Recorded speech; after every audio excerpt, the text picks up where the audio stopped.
Ang mabuting balita ng Panginoon ayon kay San Mateo.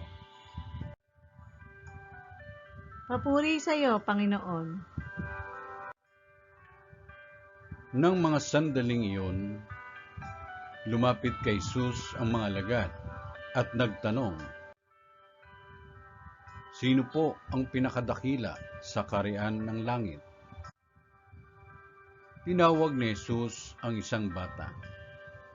Pinatayo sa harapan nila at sinabi, "Tandaan ninyo ito.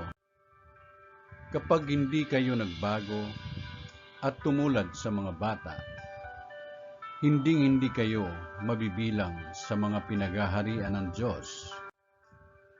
Ang sino mang tumanggap sa isang batang ganito dahil sa akin, ay ako ang tinatanggap." Ingatan ninyo na huwag hamakin ang isa sa maliliit na ito. Sinasabi ko sa inyo, sa langit, ang kanilang mga anghel ay laging nasa harapan ng aking Ama.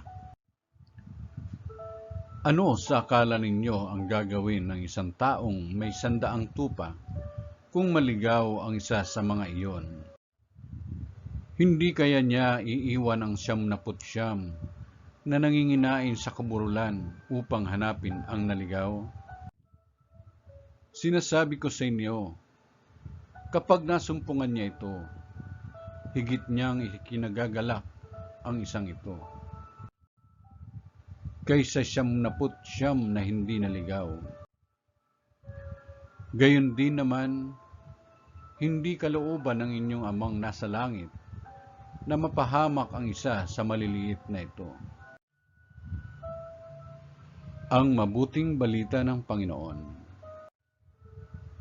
Pinupuri ka namin, Panginoong Jesucristo.